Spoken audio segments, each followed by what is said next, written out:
Good evening. Good evening, Salam sir. I hope I'm audible. Yes, pretty audible. Dr. Yes, sir. Swaroop, good evening. Yeah, good evening, Dr. Salam. Yeah. Everyone, Arun Mohan sir, we are good to go. Yes, sir. So, dear educators, today we are going to, talk about the simple holistic progression card and the guidance to make it. So, it is my time to welcome the well-modified human being. That's me. Okay. So, good evening to all the exuberant educators. Welcome to our BTAG in association with CBSE Bharat Sahodaya. Now, I proudly present our dear moderator, Ms. Himani. Ms. Himani has a decade of experience as a teacher of English language and literature. She is a master in English literature from the prestigious Lady Shri Ram College, New Delhi. She has been actively involved in promoting holistic education and experiential learning among students. She is currently working at the Modern School, New Delhi, at and also New Delhi at the high school English language and literature teacher. She is also the subject coordinator of middle school and secondary wing. She has rendered her service as an observer in National Achievement Survey 2021. So, Himani ma'am, wholeheartedly, I invite you to this grand session. Stage is yours. Thank you so much, Arun Mohan sir. And you seem better than last time. Yes, ma'am. So Yes. good to see Now, you I've been getting actually on a tour, ma'am. Yeah, just this evening I reached back home. better. Yes, sir. Yes, sir. Get well soon. Yes, ma'am. Thank you so much. Salam sir, should I continue? Should I begin? Yeah, please start, please start. Yes, sir. Yes, sir. A very good evening, everyone. Before we begin, I would like to extend my gratitude to Dr. Abdul Salam and CBSE Bharat Sahodaya Complex for giving me this great opportunity. I also extend a very warm welcome to all the participants. It is indeed a pleasure to have each one of you as an important part of the webinar as we embark together on this enlightening journey of gaining insight in making holistic progress card in today's 191st web training series. The CBSE Bharat Sahodaya community, along with today's very talented resource person, Dr. Swaroop Datta, will seek to provide valuable inputs in this session. In an era of dynamic learning, the Holistic Progress Card emerges as a comprehensive tool aiming to capture not just academic achievements, but also the broader spectrum of a student's development. Going beyond grades, it incorporates aspects such as character development, extracurricular involvement, and social skills, providing a more nuanced and insightful measure of a student's overall growth.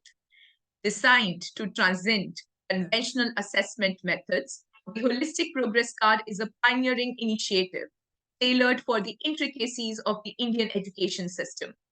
Embracing a holistic approach, it considers not only a scholastic aptitude, but also places emphasis on the development of critical life skills, ethical values, and a well rounded personality. This innovative tool seeks to bridge the gap between traditional academic evaluations and the multifaceted requirements of the 21st century learner, fostering a more inclusive and balanced educational experience for students. In today's webinar, we will delve into the intricacies of the Holistic Progress Card, exploring a sample format and providing valuable guidance on how to tailor it to your educational context. Join us as we navigate the dimensions of comprehensive student evaluation, aiming to empower educators in creating a more enriched and a meaningful educational journey for their students. So before we begin with today's session, there are a few things I would like to brief you about. Switching on your device cameras is optional. However, any query during the session can be conveyed through the meeting chat box. To have an interactive experience, you may note down your queries and ask them at the end of the session. Our resource person will be happy to dispel your doubts. Please click the raise hand button and wait for your name to be called out for asking your query. The participants will have the opportunity to receive certificate only after filling up the certificate and feedback form, the link for which will be shared at the end of the session. kindly stay connected till the end of the session. At this juncture, on behalf of all of us present in the webinar, I would like to thank Dr. Salam for empowering us with such enlightening sessions. Ladies and gentlemen, let's welcome Dr. Abdul Salam, who is the distinguished CBSE resource person and master trainer. Sir is the principal of Vibgyor High, Bangalore. He's also the founder of BTAG, that is Bharat Transformers Academy Pro, a consortium of educators and the teaching fraternity across the globe, connecting them together to empower the nation. Sir, it is indeed our pleasure to have your gracious presence, and I would request you to take over and deliver the welcome address. Thank you, Ms. Himani. Good evening, everybody. Well, respected resource person, Dr. Swaroop Datta, moderator Himani ma'am, and the modified Arun Mohan, respected educators, hearty welcome to 191st web training series of BTAG.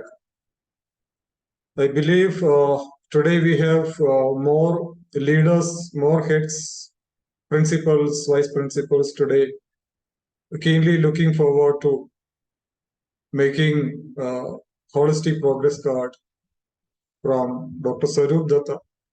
I believe a few schools have already started implementing or making and this 360-degree holistic progress card, including my school, we have implemented. It's not a single paper, it's a comprehensive evaluation by the students, parents, and teachers. So we are thankful to Dr. Swaroop Datta for offering this exclusive session for making how to make holistic progress card. Hope all the schools will benefit from this session. Please ask your queries, make this as interactive as possible. Soon after the session, we should be able to make it for our own schools. Every school may be looking forward to get it from CBSE, but CBSE has already given the guidelines how to make it. So please let us listen to Dr. Swaroop Datta. Once again, I would like to welcome everybody on board. Let's listen to the sessions. Dr. Swaroop Datta, over to the moderator, Himani. Thank you. Thank you, Salam, sir, for your enlightening words. Ladies and gentlemen, now we shall proceed to the highlight of today's webinar. Today, amidst us, we have very talented Dr. Swaroop Datta. Dr. Swaroop Datta, MSc, B.Ed, BHMS, is the principal of MSM English School and Junior College in Malkapur, Maharashtra. He holds the prestigious role of Zonal Training Coordinator and Master Trainer for CBSE, covering Pune and Thiruvananthapuram. He is the CBSE City Coordinator for Buldhana District. He is the founder president of Buldhana Sahodaya School Complex and a member of the CBSE Affiliation Review Committee. Dr. Datta also serves as an advisor for Zoom Class Technologies and is a mentor for the Vikram Sarabhai Science Foundation and CEIR Global. Dr. Datta's career is highlighted by becoming India's first school principal to attain the status of a Master Black Belt. He is a certified Green Belt, Global Career Counselor, and Law of Attraction Master Practitioner. His diverse expertise includes being a professional English trainer, authoring a grammar book series called Syntax. As a life and consciousness coach, Dr. Datta provides high-quality education to rural schools in India. Dr. Swaroop Datta's notable accomplishments have been celebrated on numerous prestigious platforms. Sir, on behalf of everyone present, I welcome you and request you to take over the proceedings for the evening. Thank you so much, Himani ma'am. Good evening, everyone. I'm thankful to Dr. Salam for giving me this opportunity to share with all of you a holistic progress card that I have designed for my school. In fact, many schools of Maharashtra were asking me, if CBSE has come up with a particular model, but We kept waiting for it. CBSE gave the guidelines, but then now exams have already been concluded and the report cards are yet to be, some schools have already given away the report cards for this academic session first term, and few are waiting to give it away. So, I designed one for my school and then thought of sharing with others as well till the time CBSE comes up with a format of their own. You can use your own format if you want, but this is only a suggestive format that I found very useful. So I'll be sharing with all of you. The only thing that is required is, in case you want to adopt this format that I have designed, just a mention, because it's copyrighted. So it just need to be mentioned on your report card that this has been taken. You take a written permission from me through my mail, and you can use it for your schools if you feel like doing so. So let me share my screen first. Give me a moment for that. I hope my screen is visible. Yes, sir. Now it is visible. Right. Okay, so I know I'll not take too much time showing you the slides, because I know you've been looking at slides for the last few months. Those who are trying to present a view of their holistic progress card have only shown the slides, what it is supposed to be like. They have not come up with a clear-cut format. So today I'm not going to waste time showing you, what it should be like, but what I'm doing on this PowerPoint presentation is reminding you what are the features that should be there. I'll probably do it in another 15 minutes, and then we will jump into the cards straight away. So the Holistic Progress Card, a pathway to comprehensive assessment. And, we are talking about this Holistic Progress Card based on the National Education Policy and the National Curriculum Framework. So the documents that I have used to design this Holistic Progress Card, the documents are, of course, the NEP 2020, the NCF, and the Nipun document. The Nipun document is also very useful in terms of the Holistic Progress Card. Now, when we talk about the report card, we are talking about revolutionizing the report cards. The conventional format is supposed to go away, and we are supposed to have a new format altogether. And this format should have not only the academic growth of the child, but it should highlight the socio-emotional growth, the physical wellness, and the aesthetic sense or artistic side of the child as well. So we celebrate the students' artistic abilities, encouraging creativity and self-expression through various art forms. And that is where, art integrated pedagogy and sport integrated pedagogy has come in very, very strongly. And schools are adopting these pedagogies to, implement the Holistic Progress Card along with the pedagogy associated with it. So the basics, first of all, the overview of NEP and NCF, we are not going to talk about it because by this time, I think that everyone is aware of what the NEP contains and what the NCF is all about. I covered a session on this probably 2 weeks back. So I'm not going to repeat what I already told. You can see the video, which is there in the Bharat Sahodaya YouTube channel. So breaking down the components of the Holistic Progress Card, you should have achievements of the academic side, the life skills, the values and ethics, and the physical health. When we are talking about the competencies for each grade, now this is something that is NCF talking about. NCF is talking about, not the marks of the report card, not the grade, but what competencies the child is acquiring. That is the key thing that is to be looked out for. So NCF guidelines says the Holistic Progress Card aligns with the National Curriculum Framework and incorporates the recommended competencies for each grade. Now, the NCF has given the competencies, grade-wise. If it's not broken down, in fact, for grades, but for a particular block, I would say this 5 + 3 + 3 + 4, the foundation stage, the preparatory stage, and the middle stage, and the secondary stage. So these stages, the NCF has given the competencies that are to be acquired in these particular stages. Then the NCF is also talking about the Panchakosha, which is the 5 sheets that we spoke about in my last session, where it starts with the Annamaya Kosha, which is the physical body, then Pranamaya Kosha, which is the energy of the body, and then the Manomay Kosha, the emotional side of the child, then the Vigyanmay Kosha, which is the intellect of the child, and finally the Anandamay Kosha, which is the blissfulness of the child, because ultimately the target is to achieve happiness in whatever we do. So Anandamay Kosha is the final output of any educational objective. Whatever educational goals are there, objectives are there, that has to be met only with the achievement of happiness. So the NCF talks about that happiness is the ultimate goal of any education, and there are educational objectives or educational goals which are boiled down to curricular goals. The curricular goals in turn is boiled down to competencies, and competencies cannot be acquired in one classroom session. It requires a few sessions to acquire a particular competency.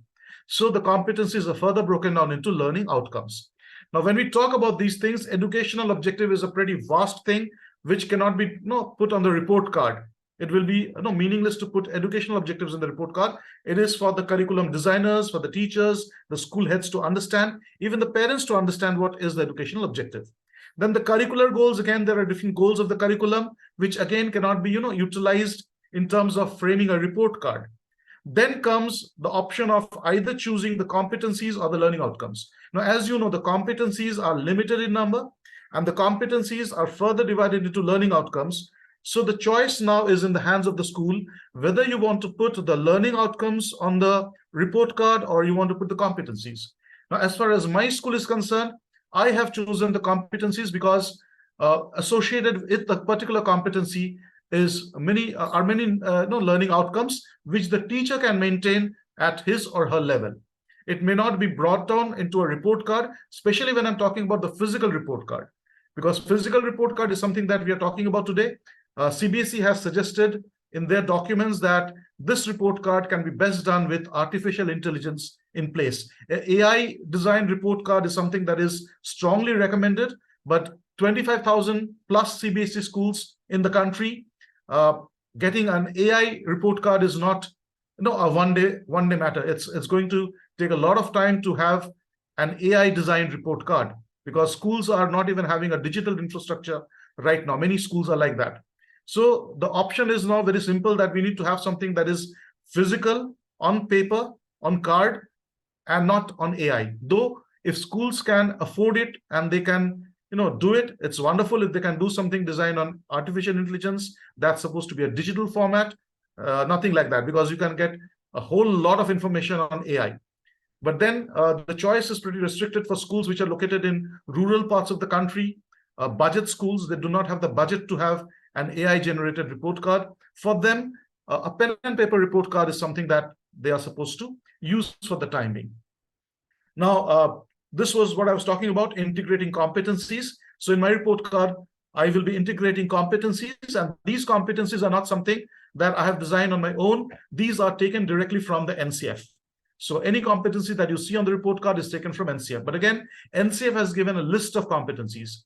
Now, the choice is very simple now in the hand of the school, that what are the competencies that as a school leader, as a school head, or as a teacher, you are looking for. It's not a hard and fast rule that the competencies that I have used, you have to use the same ones. You can pick and choose from the list that has exhaustively been provided by the NCF.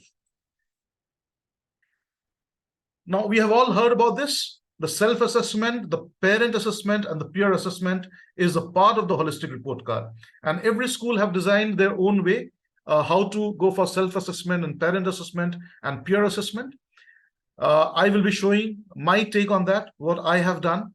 And I'm pretty sure that many of you will like the concept that I've used, because here I have not only stuck to what NEP or NCF is talking about, I have tried to get into the skin of the teachers, the skin of the educators, and the skin of the parents to understand, what are the things that they are looking for in a child.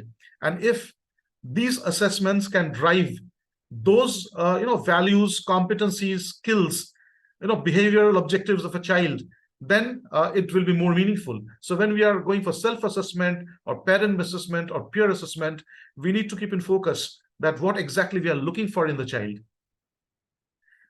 Then, of course, Bloom's cognitive domain is spoken about widely. The remembering, understanding, applying, analyzing, evaluating, and creating, but less is spoken about the affective domain and the psychomotor domain of the Bloom's taxonomy.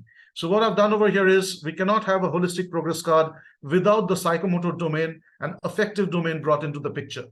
So here in this report card, we will have a reflection of the affective and psychomotor domain along with the cognitive domain, which is of course present in every school right now. A progressive school uses the Bloom's taxonomy, but how to use the affective domain and psychomotor domain of Bloom's taxonomy in the report card, I have tried to do that as well. Incorporation of health and physical education, art education, and value system. These are the things that I have not kept as a theory in my report card. What I've done over here is I've tried to incorporate that in these assessments that I've talked about.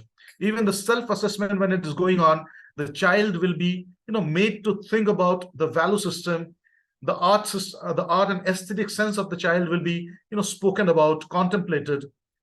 And of course, the health and physical education part of the child will also be highlighted in the report card.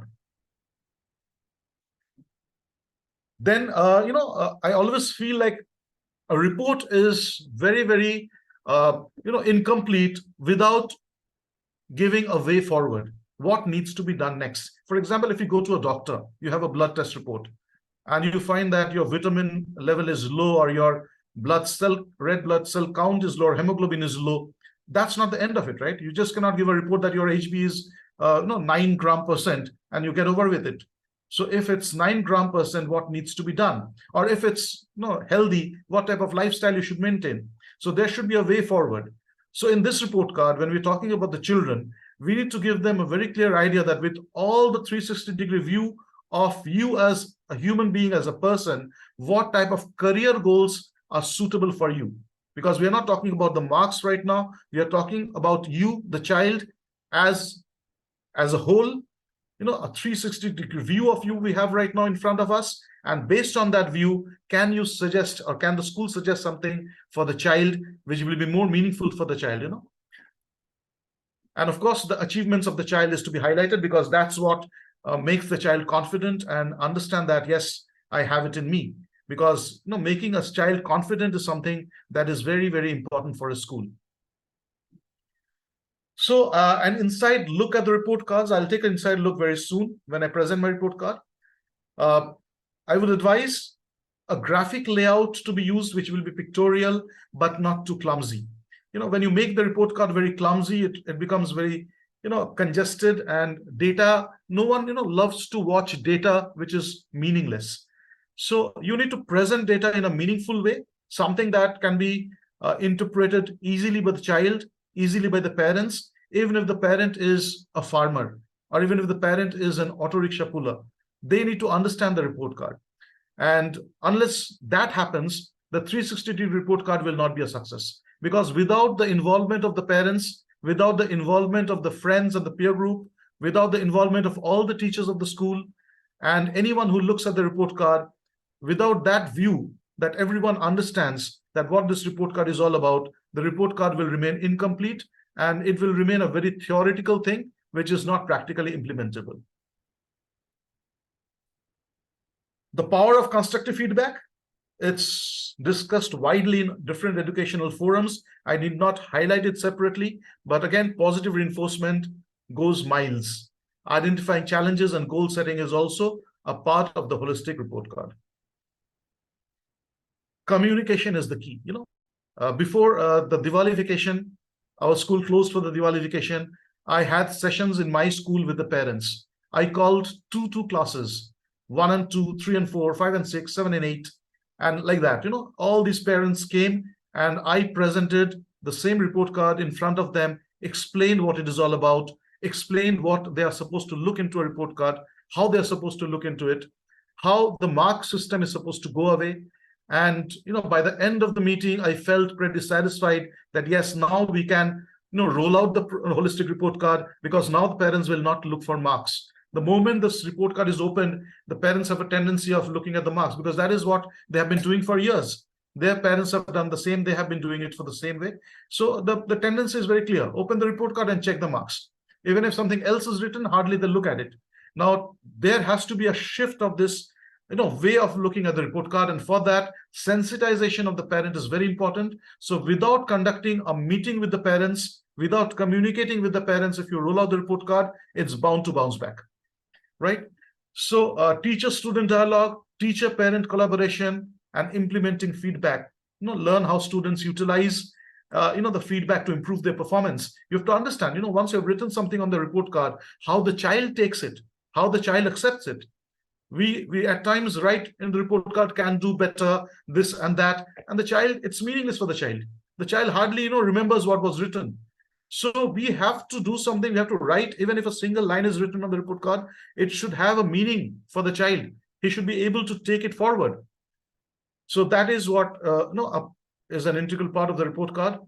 Then a transformative tool for growth. So this report card should be boosting the motivation, guiding academic choices, because now CBSE and the NEP is talking about giving academic choices to the children. There are so many subjects, the streams have been dissolved. So what type of subject can I choose? What are my strong points? What are the things that I do not like? Many times children even do not think about it. Now, a report card is something that should make the child think. Looking at the report card and not thinking is not a 360-degree report card. So report cards should be something that will make the child think, will make the teacher think, make the parent think, make the friends think, everyone should look at it and think.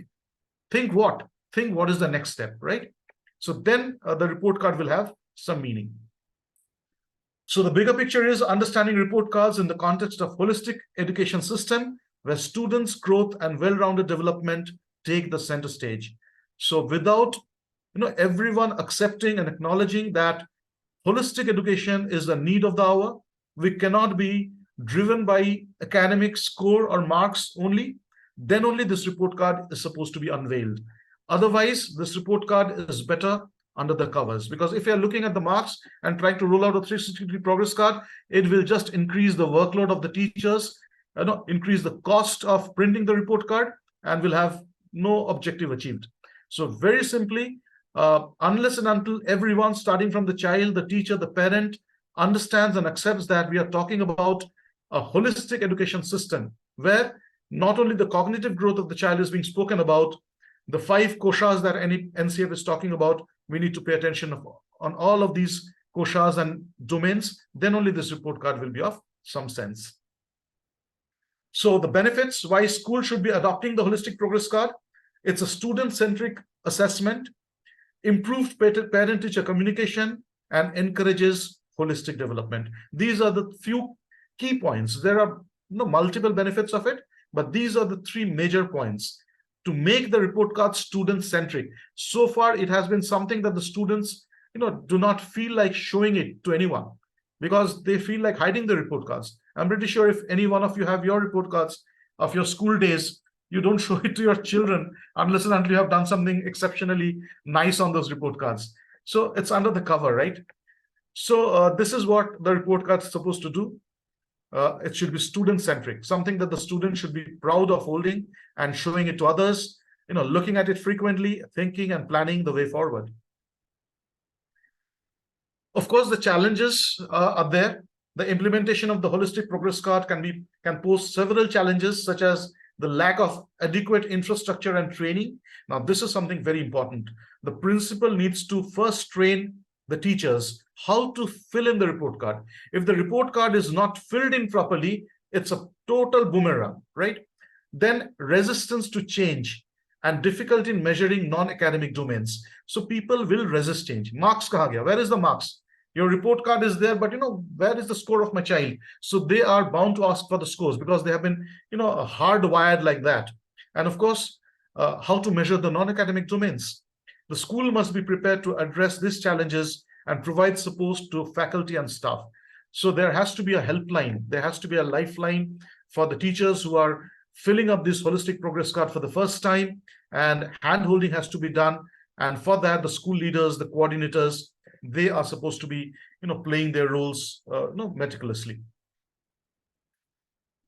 So the conclusion and the key takeaways: assessing what matters. The holistic progress card talks about assess only what matters. Something that does not matter, do not assess it. Adapting to change. The implementation of the card requires a shift of mindset and willingness to adopt new methodologies. So methodology in terms of pedagogy, methodology in terms of assessment, methodology in terms of progress card, and how to look at the progress card, and then what to do with that report. And collaboration is the key. So this really won't work out without everyone coming in and working together. The success of the card hinges on the collaboration between teachers, parents, and students. So this was the presentation part that I was talking about.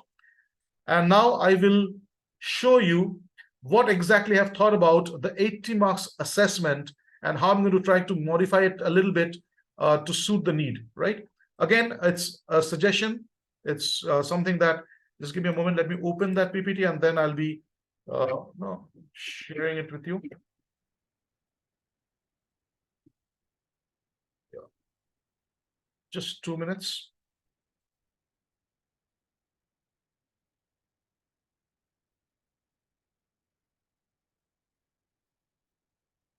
All right, now I'll be sharing with you how the assessment system is going to be like. Again, this is my view of things. It's not published by CBSE anywhere, and no guidelines have been given on the CBSE portal about it. But what I'm trying to do for my school is, because I felt after the COVID, there are a few problems that every school is facing. Let me just go into the sharing mode. Slideshow from beginning. Yeah. So I think everyone will agree with me, the challenges that we are facing post-COVID. The first challenge is the children are, they've forgotten to pay attention in the class. The lockdown have taught them, they've practiced for 2 years, that the teacher will keep speaking and I'll not listen. I'll do something else. So that's a good practice for 2 years, and that is reflecting now in the classrooms as well. When the teacher is talking, the children are focusing somewhere else. The second thing is, they have a sense of casual approach has come in. So frequent absenteeism is another challenge that is being seen in different schools. Children are not being present. They're coming and appearing for certain exams at times, and they've taken everything very casually. The next thing is, the daily revision, I would say, the daily study, that has in some way taken a backstage. So children are now not connected with their books or study on a regular basis. And I'm not talking about those few students who are academically driven. I'm talking about a huge population of students who are lagging behind, and they are simply not studying because of one thing. That thing is because the scores are going down in the examinations. That's the first thing. And why the score is going down? Because of the learning gap. The learning gap that existed during COVID is now showing its effect.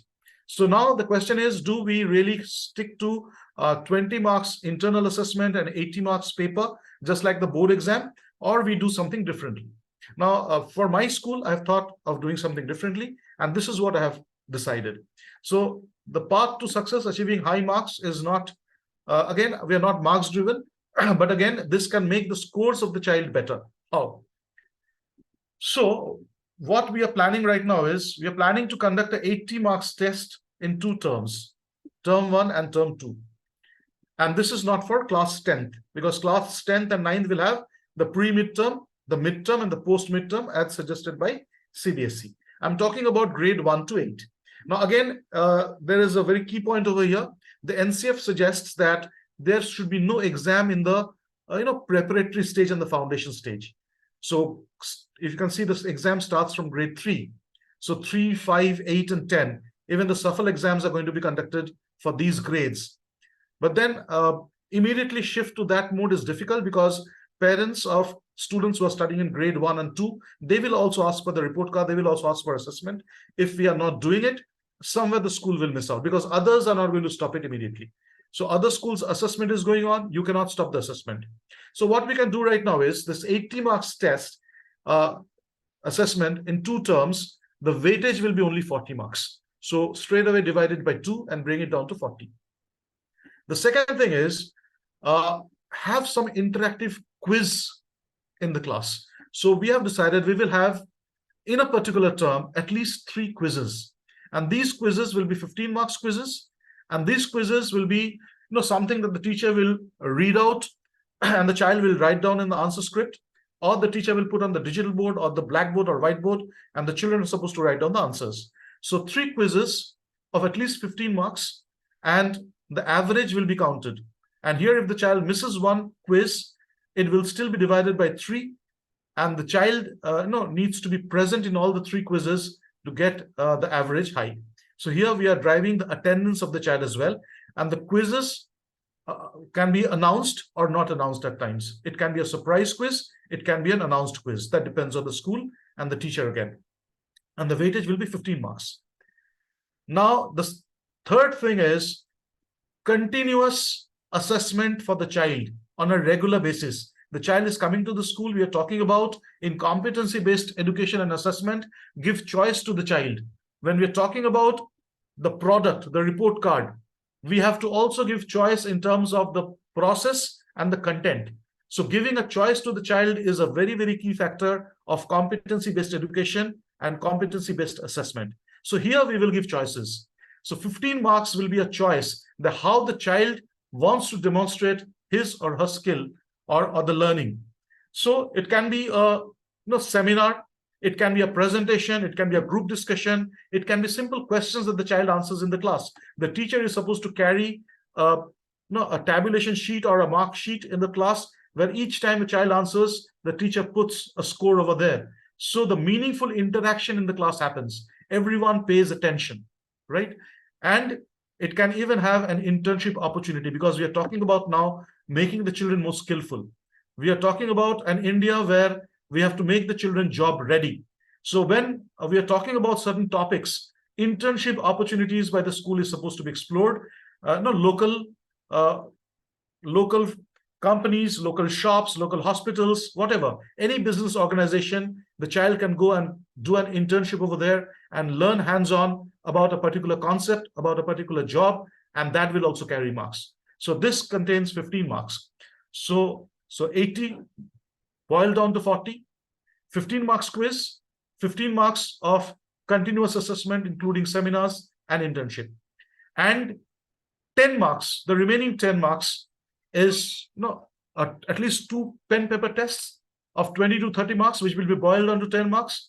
And this pen paper test again will be conducted, at time one may be announced, one may be a surprise test. So every time the child needs to be, be aware that anytime I can be assessed. So when we talk about assessment without, that ceremonial arrangement, that is where the fear of assessment will go away. Every day I am being assessed. Every day is an assessment. When that happens, when that will be a real check of the competency, and that is where the fear of assessment will go away. So the 80 marks can be divided into 40, 15, 15, 10, and the 20 marks internal assessment can be maintained with the same thing, the pen paper test, the portfolio, the subject enrichment, and whatever CBSE suggests.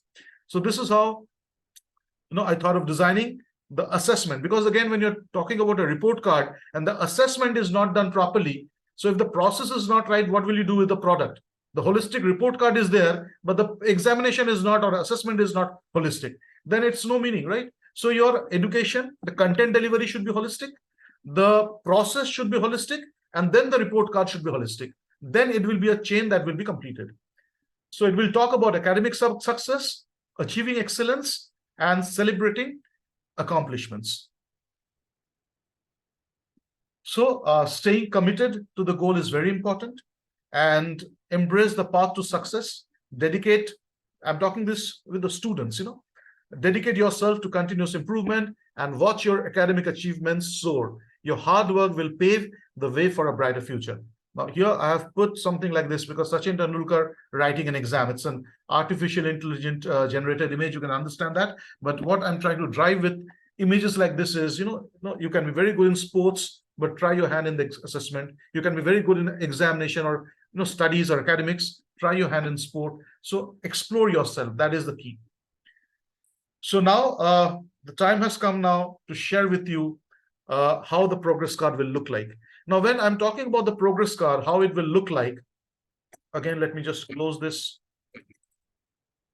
and open up a progress card. So I'll close this for you. And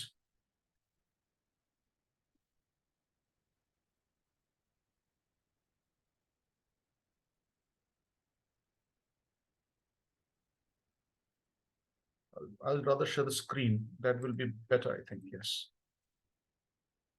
All right. I think now my screen is visible to everyone. And you can see that these are the report cards, that I have designed class-wise.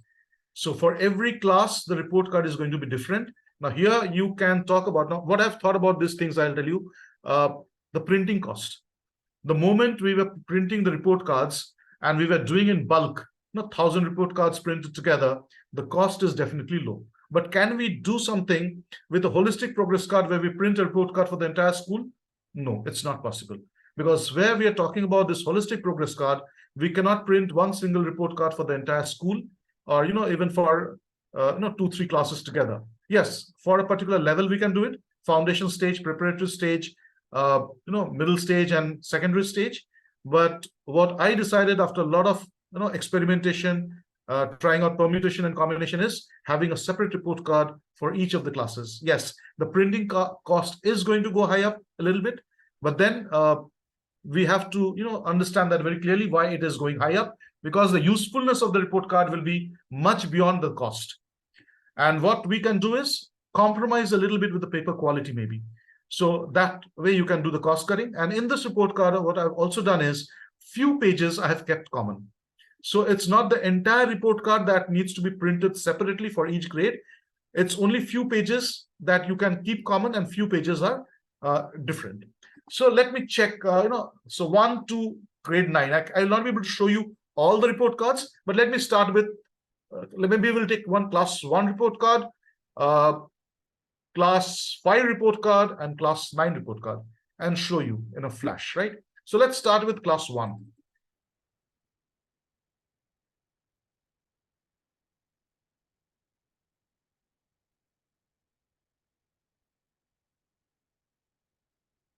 Visible? All right. So again, this is where your school name will come in, and holistic progress card, academic session, and here the picture of the child will be pasted, and a 360-degree view of, let's say, Rohit, a 360-degree view of Namrata. This is where the name of the child will come in, and a note for the parents. A child should not be judged only by his or her academic performance. Love the child for what he or she is, not for how much he or she scores. So this is almost like a caution line for the parents. Before you open the report card, remember this. Then, of course, the basic things of the child: name, class, section, house, admission number, roll number, date of birth, mother's name, father's name, mobile number of mother and father. If you want, you can put the blood group also, but I felt blood group is not required in a report card.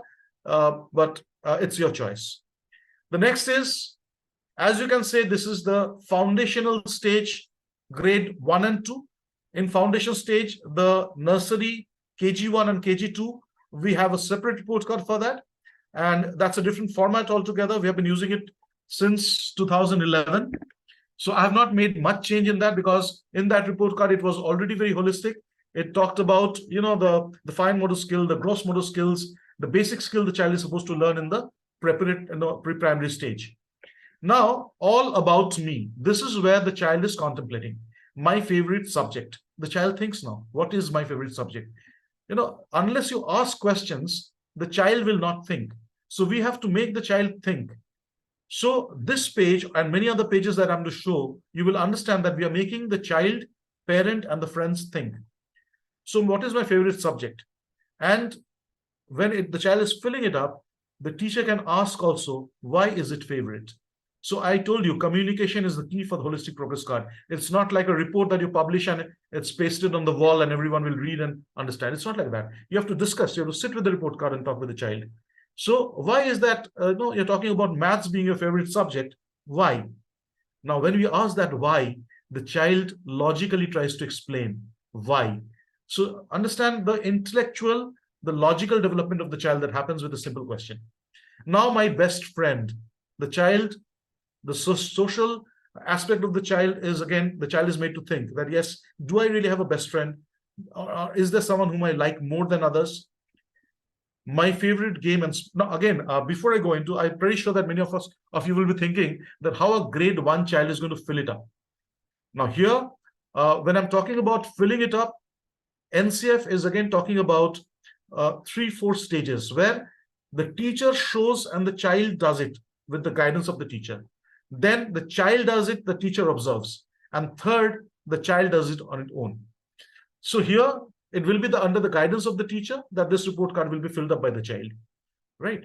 Or the parents can also guide. So the parent and teacher comes together to help the child understand himself or herself. My favorite game or sport, my favorite food, my favorite place, my hobby.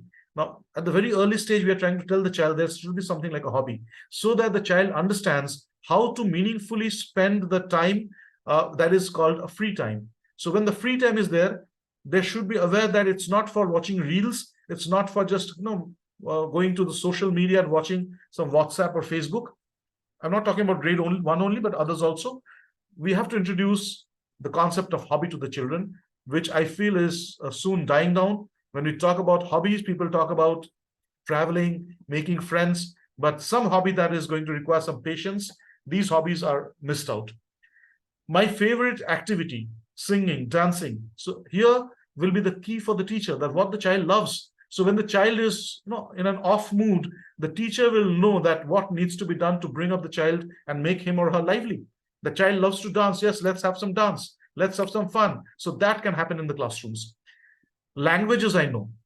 We all know that till the age of 7, children are linguistic geniuses. They can pick up any language and as many languages as they can. I've seen children without any formal coaching picking up around 20 languages, Indian and foreign languages, just because the father is working in a multinational and he asked his friends or colleagues to come over and speak in the same language with his child. So different people came and spoke in their language and the child picked up 20 languages by the time he was in class 1. So languages I know. So here again, the focus on NEP and NCF on multilingualism, we are promoting that how many languages you know. And then we have to understand that NCERT also has a portal where 22 Indian languages are given for the child to learn. So NCERT portal of languages, you can search it on the Google and you will get that. My ambition, my goal. It's again very important. You're asking a grade 1 child what you want to be when you grow up, because child has to be aware that moment I am growing up or when I'm growing up, it's a journey.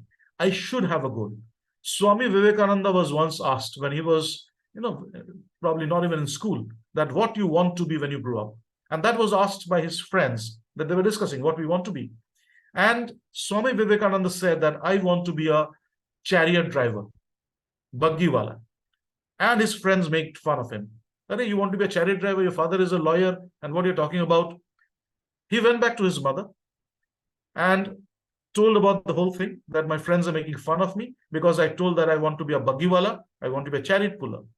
His mother said, come with me, I'll show you something.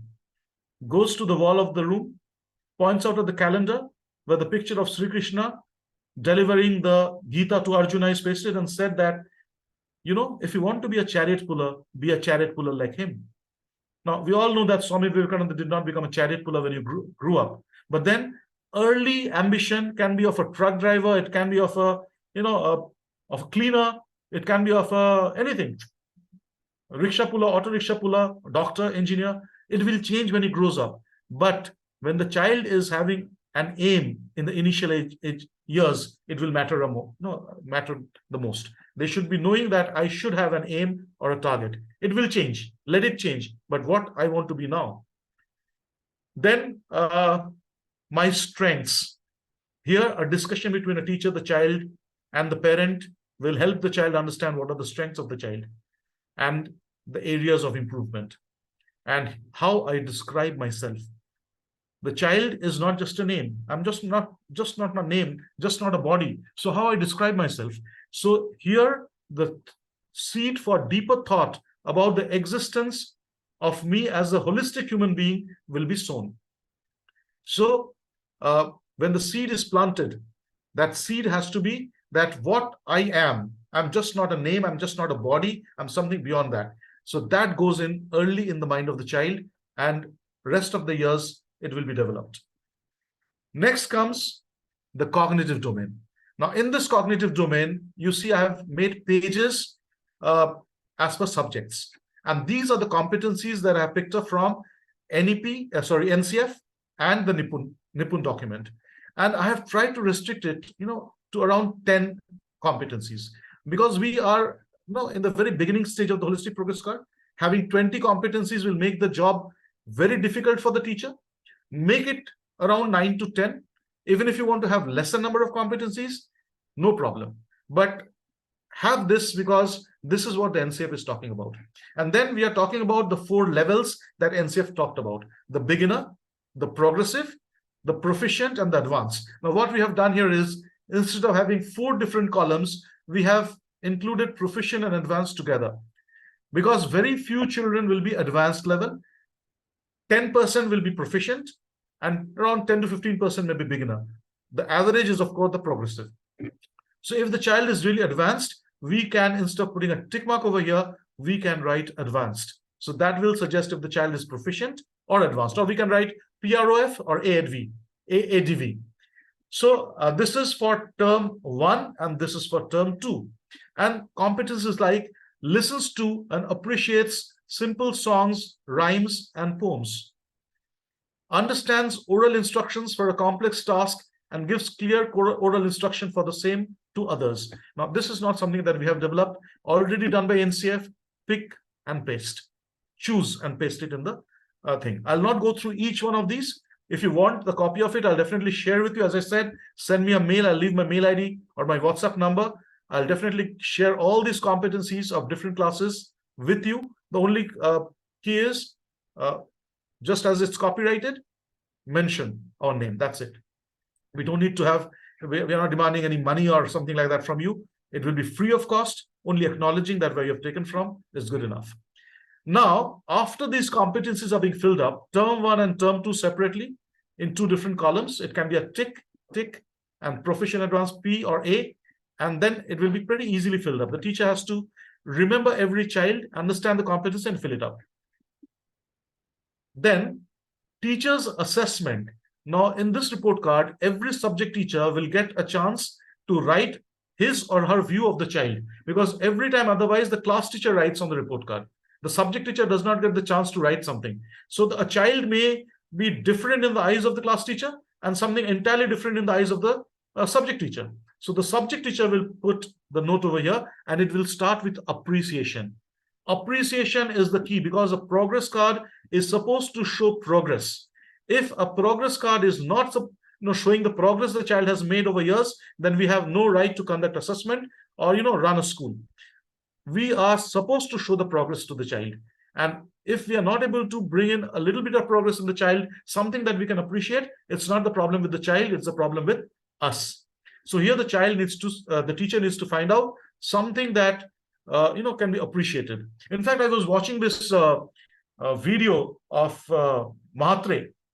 In this video, he was talking about a story that how a teacher had a different opinion about a child in her class. And then by going through the cumulative report cards, discovered that after the child's mother passed away, the child started deteriorating in the academics, and paid special attention to the child. And then onwards, the child started improving.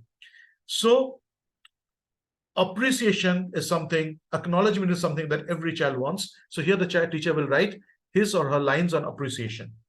The next thing is advise. Now, when we're talking about advice, here the teacher will put objective advices, not what here may improve, can do better. All these terms are vague terms. Something that needs to be done in a very concrete way based on the competencies that we are talking about. So here the teacher will suggest certain activities, certain way forward, certain drills that the child can do, and advise accordingly. Now, after this has been done, the student will make his or her own action plan, because the child now needs to write down what the teacher has told me. These are my competencies, where I am right now, and what I should be doing. So based on all these discoveries and the teacher's appreciation and the advice, the student will make a 2-liner plan that what I am going to do now onwards. So when that is done, maybe line 1 you can use for the term 1, line 2 for the next term, or whatever way the child wants. So here the child puts his or her thoughts. So here we are giving the child an expression even on the report card, even when the competencies are being tested, it's not unidirectional. Here, if the teacher has to say something, the child can also say something. So here we are putting the role of the child in the format. Now, again, in Maharashtra, it's Marathi. In Kerala, it can be Malayalam and so on. So this is again the second language and the same format. So I'm not going to read out each and every competency because you can understand that these competencies are taken from NCF and you can lift it up as well. So competencies like these things you can read a little bit if you want. स्वयं सरल गीत और कविताएं बनाते हैं, हिंदी में इस तरह का रह सकता है. So 3 languages. Mathematics observes and understands different categories of objects and relationships between them. So beginner, progressive, advanced. Now again, you have to remember that when you're marking this beginner, progressive, and advanced, there has to be a rubric. And this rubric is also being spoken about in the NCF. So when we are talking about observes and understands different categories of objects and relationships between them, there has to be 4 distinct levels. That yes, the child recognizes the objects, can count the numbers, can find out the colors, something more than that, identifies it, identifies the use of it, derives relationship with other objects. So these type of rubrics have to be designed at the school level, and this is the job of the curricular team. As per the CBSE guidelines, every school should have a curricular team, curriculum development team, where they're supposed to bring in these things together. Many schools have these resource centers, so they can, the leaders, the HODs can put their brains together and develop these rubrics. And these rubrics is not only to help the holistic progress card, these rubrics are going to help your filling up of the SQAF as well. The School Quality Assessment and Assurance Framework also talks about the documentation. So rubrics over here will be of multi-use.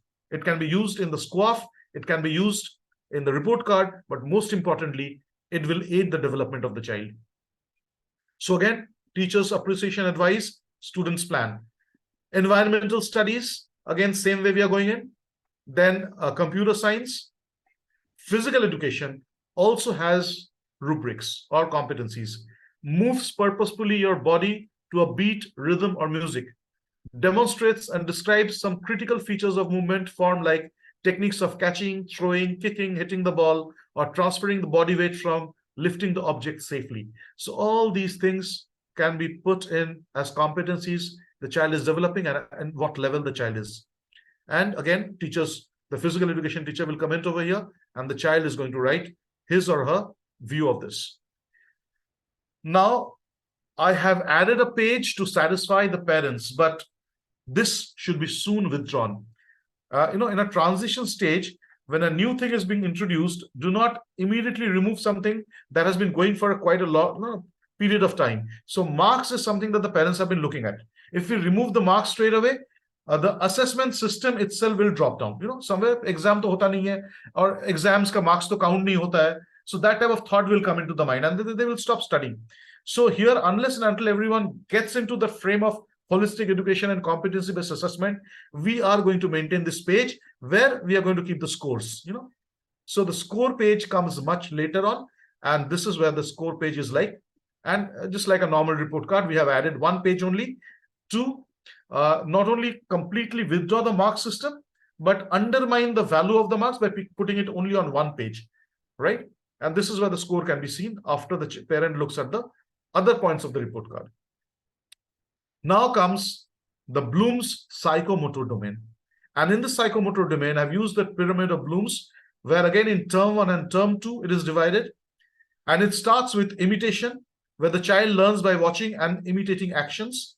Then comes manipulation, actions performed through memorization or following directions.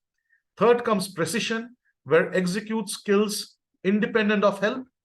Articulation, add creativity to the skill. And naturalization, that is unconscious mastery of skill. Now here it's not only about sports, talk about writing the alphabet A. When we talk about writing the alphabet A, first is imitation. Is the child able to imitate what the teacher is writing on the board? Next comes manipulation. Actions performed through memorization. Now the A is not on the board. The teacher tells write A. Is the child able to write the A? That's second stage. Third stage, execute skill independent of help. Now the child can write A even without help. The previous stage, a little help might be needed. Third one is no help needed. Now add creativity to the skill. Here the child is not writing, slanting line and parallel line or something like that. The child is framing his or her own A artistically. This is what I am framing. So that A is the creativity the child is adding. So there is articulation, writing a B in an artistic way, in his or her own way, articulation. And then, of course, naturalization. The child is woken up in the middle of the night, asked to write A, the child will still write A. So that should be the stage that we are targeting, for any skill. It's not only about sports, but any educational skill or competency that we are talking about. From imitation to naturalization is the target. So here, the teacher may put in, certain activities, name of certain activities over here that, for example, writing of the alphabet, counting of numbers, writing of the numbers, the world around us, topics like this, and what the child is right now, and what the child is in term 2. Simple tick marks, right? Next, Bloom's affective domain. This is the value system. This is the aesthetic sense of the child that we're talking about. And just under the physical thing, the psychomotor domain, we have also put in height, weight, and BMI. Now, here, the child's progress. Is the child growing tall? Is the child putting on weight? Is the weight good enough? The BMI of the child is calculated over here. Simple Excel formula will help the school to calculate the BMI and put it over here, and making the parent understand what is a healthy BMI. So the journey for an healthy individual starts here. The report card will make the child aware that, or the parent aware that, yes, I have to keep a particular BMI as a healthy quotient. Now, Bloom's affective domain. Affective domain again starts with receiving and attending. So willing to pay attention, open to experience. So if the child is willing to pay attention, open to listening to something, that's level 1. Number 2 is responding, willing to participate. Now the child is participating in what the child is hearing. So actively participating in classroom discussion. Some children are not even paying attention in the class, not listening. So they are not even in the receiving stage, or maybe in the receiving stage. Then comes responding to it. Third comes valuing.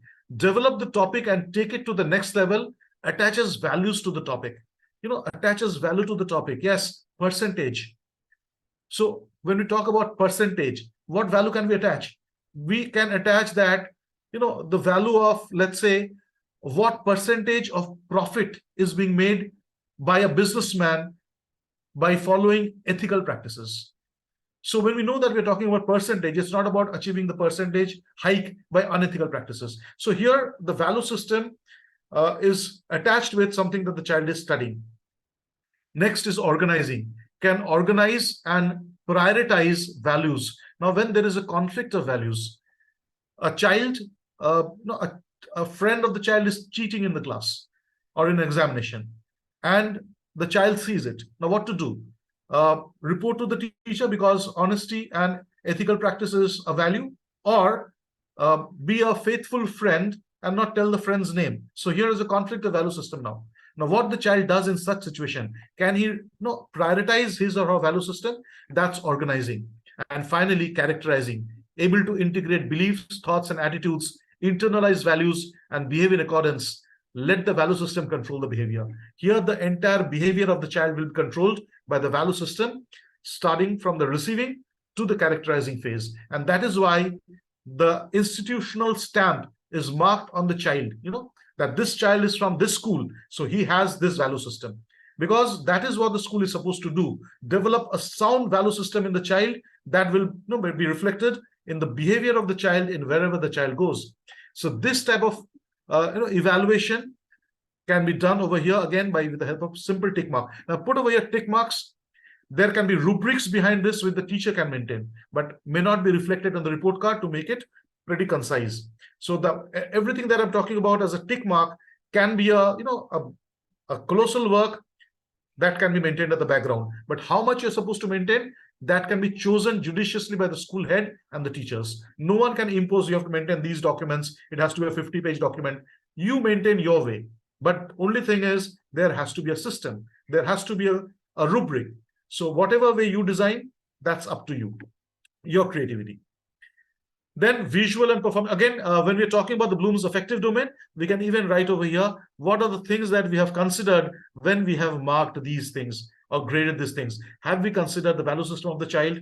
Have we considered the aesthetic sense of art in the child, or the sense of music in the child? So all these things can be put in simple words over here for anyone to understand that based on what observations this has been done. And visual and performing arts, art education grade can be put over here. And as far as discipline column is concerned, we can put over here as well. The discipline I have put over here because it's directly related with the value system of the child. As soon as the value system of the child is developed, the child is disciplined. Discipline is a very vague term, but we need to make children understand, parents understand, and teachers understand what is discipline, what is expected, what is a good value and what is not, universally accepted values. So these things have to be explained, and then we can tell them that they are disciplined or indisciplined. Making a child sit quietly in a class is not discipline. Discipline is something that the child has a value system, can prioritize value system, and the value system is so deeply embedded in the child that even when someone is not observing, the child behaves in that manner. Next comes the favorite part, self-assessment. Now, the child is supposed to rate, and I've put smileys over here, just like a rating scale that you get after a customer care service. And on a grade of 5, scale of 5, where 1 is strongly disagree and 5 is strongly agree. So here I have used affirmations. Now, what does affirmations do? Affirmations very subtly put things in your subconscious brain. We know very well now that our conscious brain is only, 1/10 of the entire brain. Conscious brain is only 1/10. Rest of the 9/10 is your subconscious brain, which is not in our control, but the subconscious brain is developed by whatever things that we see, observe, interact with, read. So exposures that we get and the inherent qualities that we have, that builds our subconscious brain. So affirmations are something that is very, very important for children in early years, because when you make affirmations or the child repeat affirmations, it slowly gets driven into the subconscious brain, and without even the teacher or the child realizing, the values are driven so deep inside that the child starts practicing it. So let's see what are the affirmations I'm talking about. I complete what I start.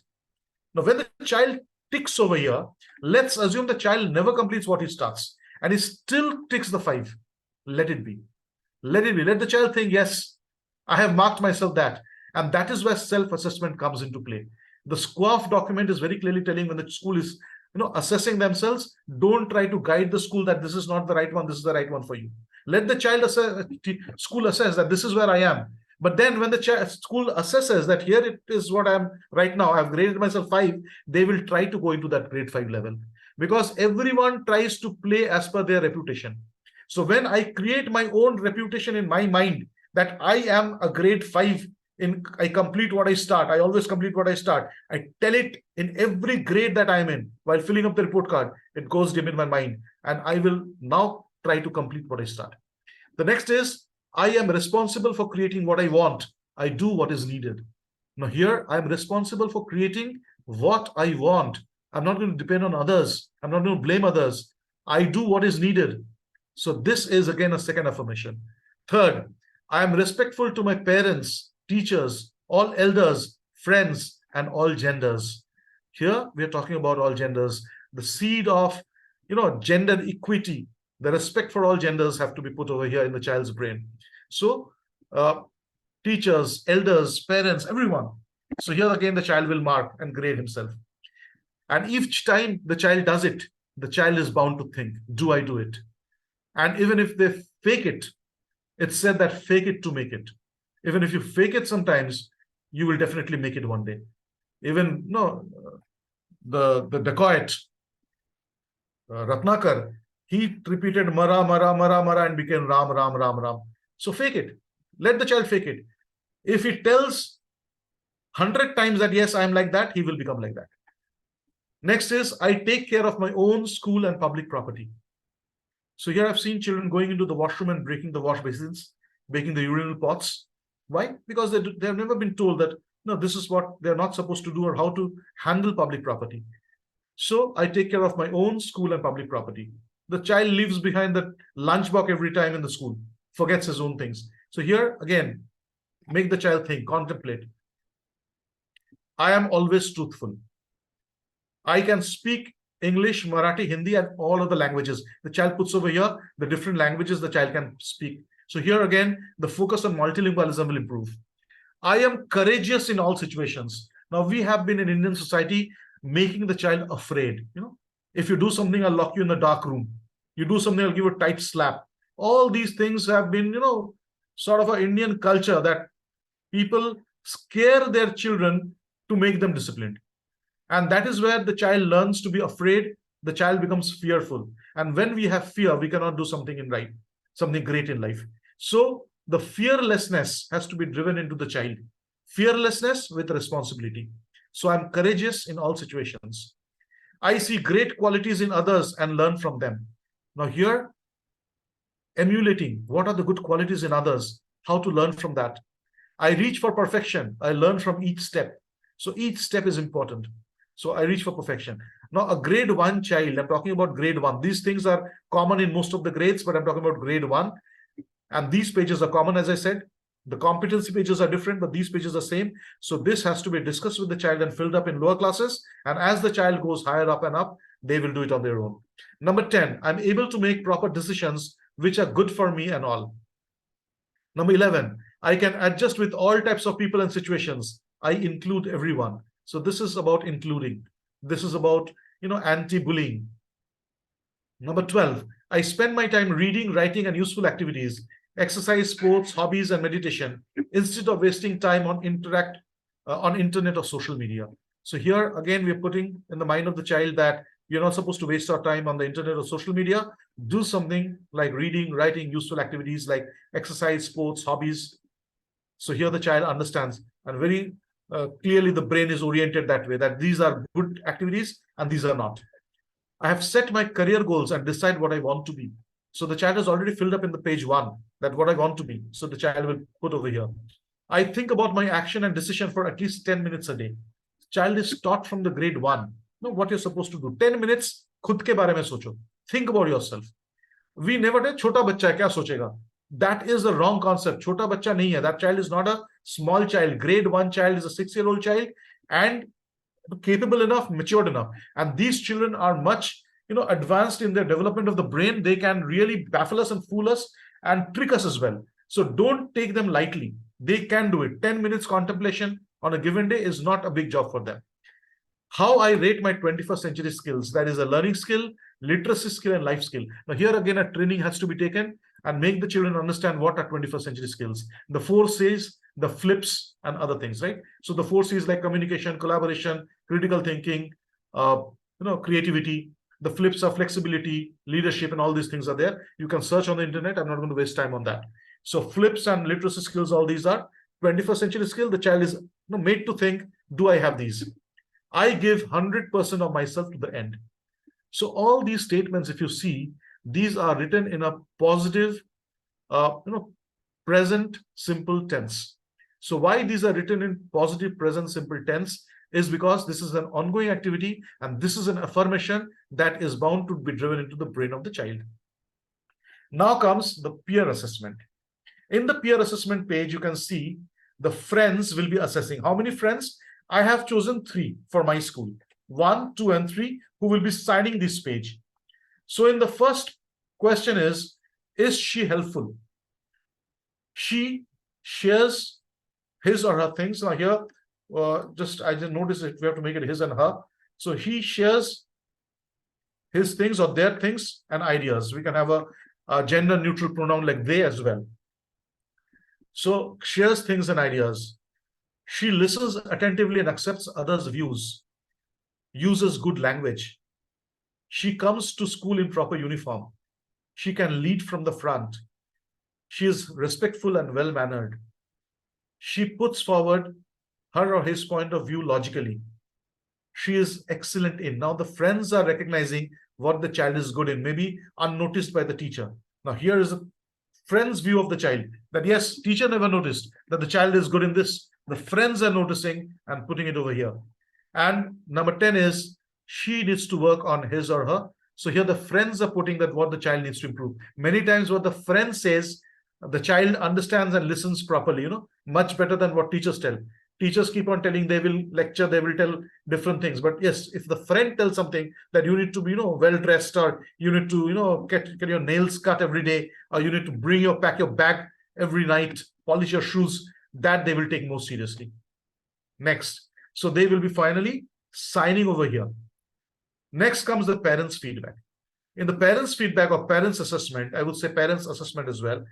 Again, here also friends, term 1 and term 2. So it's clearly in term 2, they can tell that area of improvement and it can be seen over here. So the progress can be seen.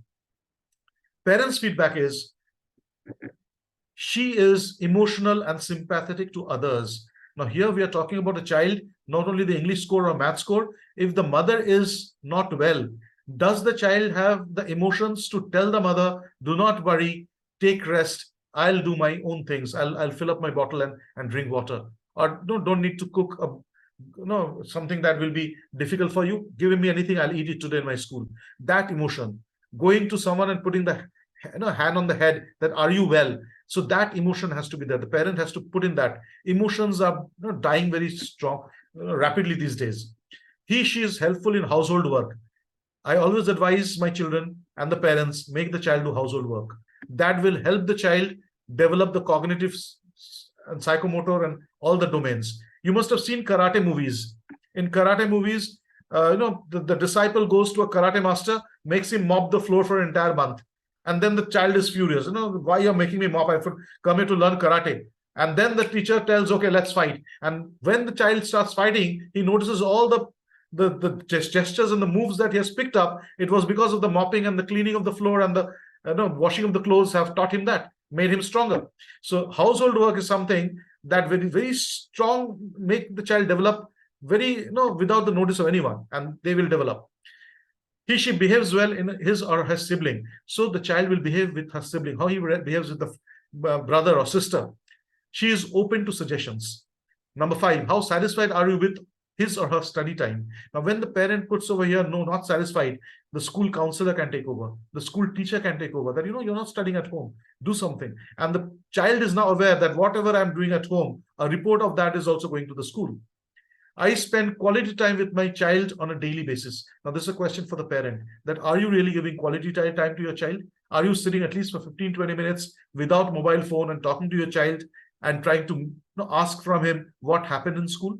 Forget about the subject, forget about the homework. Talk about what happened in school. Kya hua? Aur kya chal raha hai? Ask that fog question. Kya chal raha hai? And the child will tell, aur kya chal raha hai? And every time you ask that question, the child comes up with something new. Don't be judgmental when he answers. Then she is organized, manages time properly, including minimum screen time. So the screen time of the child, the parent makes a comment over here as well. How satisfied I am with his or her friend circle. Now, again, the question to the parents, that is the friend circle or the peer group good enough? Are we happy with the friend circle, or something needs to be done? Now, when the parent ticks over here, the job for the parent and the school again starts. What needs to be done about the friends? What aspect of your child you love the most? Now here, the child will read this very attentively. What my parents feel that I'm good in. Are they always criticizing me, or I have something good? So you get an opportunity to tell your child what the child is good in. And number 10, which aspect of your child you want to develop. So here the parent tells very clearly that, you're already good in these things, but I would be very happy if you develop these things. And the mother and the father signs. And this becomes a very key document for the child. Now, in the multiple intelligence, we have included Howard Gardner's multiple intelligence theory, and the teacher is now assessing the child that what type of intelligence the child has. And it can be a single tick or multiple ticks depending on the child's nature. So all the musical, interpersonal comes over here. And based on that, Based on that, you are suggesting career options to the child. That, your child is good in these areas, and these are the career options that you have in front of you. So everyone will not target being a doctor and an engineer.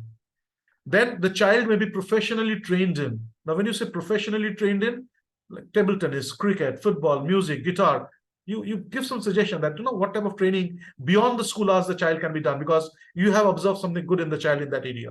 So Sachin Tendulkars are not just born overnight. You have to observe them in school, that yes, the child is good in. Sachin Tendulkar wouldn't have been Sachin Tendulkar if that skill was not recognized and his brother wouldn't have taken him to Ramakant Achrikar. Next is, of course, the other things, attendance and the class teacher's remark. And the remaining pages that I have is my creative best. Here, the child will paste something that the child has done creatively. It can be a photo, it can be, something, even if the child has made a video, he can take a screenshot of that video and paste it over here. Something that the child has done, my creative best, written a poem, written a article. So these things will come in over here. My achievements in the year 2023-24. It's a way to make the child realize that do not let an year pass without achievements. You need to have achievements every year. You need to progress every year. So list it down. It may start with only 1 or 2, but then as years pass by, we are expecting to see a huge growth in this. It will become soon a page which will be full of achievements. And whatever is the achievement over here, that thing goes into the portfolio of the child as well. So the 360-degree report card, and NCF is also talking about the portfolio of the child. So here the portfolio is more meaningful. Books that I read, reading habits, the foundation literacy and numeracy, the reading habits, I would say the impetus of reading book has to be promoted. Here the books beyond textbook, what are the books that I'm reading? Put that over here. Put a few at least. Reading makes a man perfect. So this is where we can do it. Then we're going to put class photograph over here. Child will keep this report card and the photograph will be pasted over here. And then the report card ends with your school, picture of the school or whatever way you want to. So this is, how the report card looks like. I showed you one report card. I told you, the difference will be a few pages. The peer assessment, the parent assessment, the self-assessment, few options are here and there. The competencies will be entirely different. And lot many pages will be again same. The Bloom's taxonomy page, the Howard Gardner's page, all these pages can be repeated, and these are colorful pages. So the printing cost can be pretty well be under control. So this is how I have designed this particular report card. I've spoken about the NCF NEP. I've spoken about what are the key features that are supposed to be there. I've spoken about sensitizing the parents, the teachers, training everyone up. Even the friends need to be trained that how to fill up that report card, peer feedback without being judgmental, without trying to pull the leg of the child. So these trainings have to be done, and we are supposed to roll out this report card. The scores and mark system have not totally withdrawn, but in due course of time, it is supposed to go away, and only the competencies are supposed to remain level-wise. It should be like a video game. You play the beginner's level, you clear it, you go to the next level. You clear the next level, it goes to the next level. So no grade marks is important. You just clear a level of competency, go to the next level. That is what competency-based assessment is talking about. And as I said, assessment and report card will be incomplete without the content and without the process. That is, content is the syllabus and the process is the teaching learning methodology. The choice of assessment has to be given. You cannot always take a pen and paper test. Differentiated instruction, differentiated learning outcomes, and differentiated competencies are also very important. Every child will not have the same competency. So differentiation in all these levels becomes very, very important. I hope you liked the report card. Whatever I've done is with the idea that I got after reading all the documents. CBSE may come up with something entirely different. I do not know. But as of now, I felt this is the best report card for my school. And I've shown it to a few other educators who felt that they want to adopt the same report card. And it's a 20-page report card. Printing cost, we're not printing in a very hard material. It's going to be something like that looks like a school brochure, that type of page. School brochures and leaflets in what page we print, that type of page we are using. And I have taken the cost also from a local printer. For our school, it's costing around 50 to 60 rupees per report card. So that is what is the cost of printing. I've calculated that as well. So now it's up to the leaders to ask questions. If you want any clarity, share your feedback, opinion, what you think about it, whether you think that whether this report card is really holistic or not, whether it really makes sense. It not only is in the surface level, but the report card really drives a lot of things beyond that. Beyond the report card, a lot of things happens. So if you feel like that, let me know. And when you use the report card, if you need any training, I'm always there for you. So any help you need, I'll always be there to guide you. Your teachers need some training, definitely feel free to contact me. We can talk about that as well. So now I leave it to the moderator, Himani ma'am, to take over, and I'm done from my side. Thank you so much, sir, for adding on to the intellectual pursuits of our participants. We do have some questions, and meanwhile, I would like to tell the participants that they may virtually raise their hands. So there is a question which says, do you have plans to make this report card cumulative, as in to be carried on to successive years? And that will definitely give a wholesome picture for a child's progress. Your viewpoint. Absolutely. You know, report cards and holistic progress card is bound to be cumulative. If you're not making it cumulative, it's not a holistic progress card. So cumulative progress card is definitely, a need of the hour. Even without this holistic progress card, the progress card was supposed to be cumulative. Because if you're not making a cumulative progress card, the next teacher do not understand at all what happened to the child. What is the development of the child from the previous class? So my answer is, the person who asked this question is definitely hit the hammer on the nail. That report card is definitely going to be a cumulative one, and we are supposed to maintain all the back-end reports to make that report card cumulative. And these back-end reports can be in digital format, because otherwise it will take a lot of space. So maintain that in a soft copy and use that as a cumulative report card. And the copy of the report card that you're giving to the child, one copy needs to be maintained in the school as well. Yes, sir. Thank you so much, sir. We have an educator, Ms. Bhani Bhatt. Could you please unmute yourself? And I would really appreciate if the person comes up on this, on the video, start the video so that I can, read what they are telling, the lip reading. It will help me. Otherwise, at times I Yes. miss out what they're asking. Yes, sir. Ms. Bhani Bhatt, could you please unmute yourself? So meanwhile, we have a few more questions. Sure, please.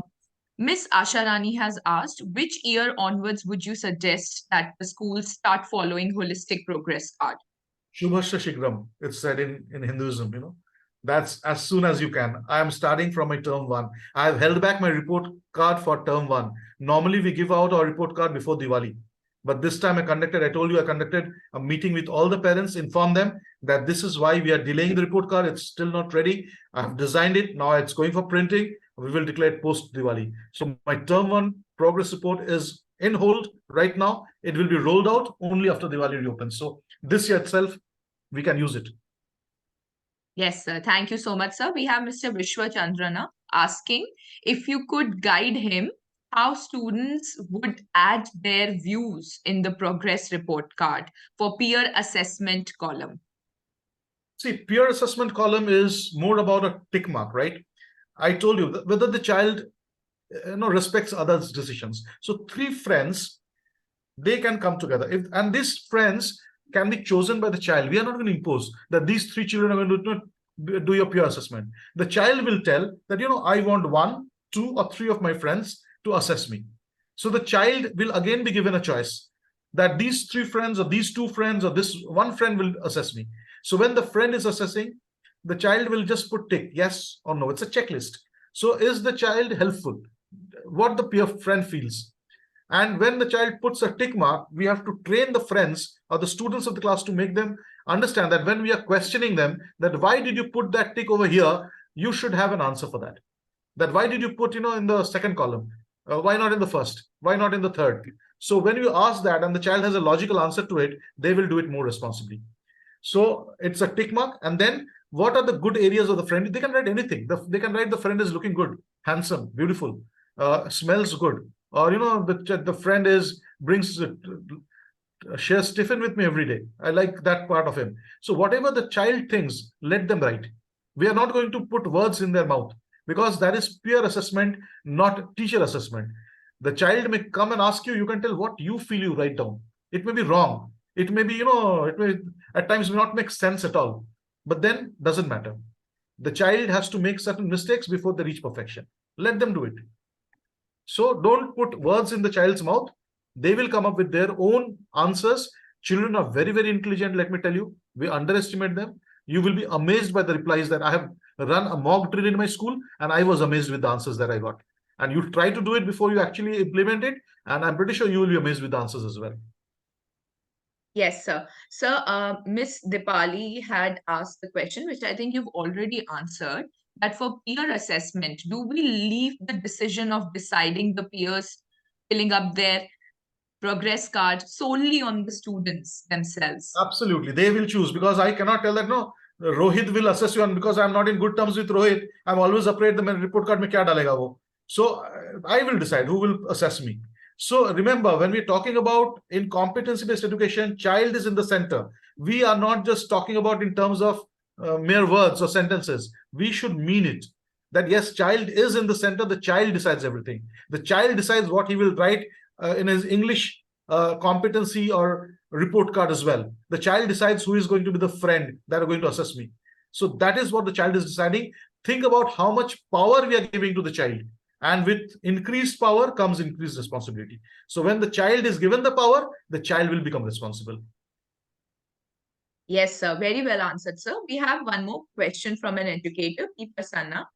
They asked that, what about students with special needs? Are we going to follow the same pattern of the progress card? Absolutely. Students with special needs, we are looking at them, for example, the competencies that I'm talking about, there may be a competency which says the child is able to listen to music and tell it. Now, that will not be applicable, right? So here we have the chance of customizing a report card for that particular child. So here it will not, the class or the entire school will have how many special children? Let's say 50 of them across all the grades. So for these 50 children, certain competencies which are not meant for them can be removed from the report card and a fresh one can be replaced, which is more sensible for that particular child. If the child is visually impaired, we cannot tell that the child is able to see colors and recognize it. It will have a negative impact. So we are not going to put that competency over here. So as far as the competencies are concerned, we're going to remove that. Everything else remains same. The assessment, what I want to be when I grow up, I complete what I start, my screen time, I'm in control. Do I have a hobby? The affective domain, the psychomotor domain. Yes, psychomotor domain, again, imitating. So imitation can be of multiple forms. It may not be always a visual imitation. It can be something that I hear and imitate. So whatever way the child is able to, we need to be very, very sensitive about that particular thing.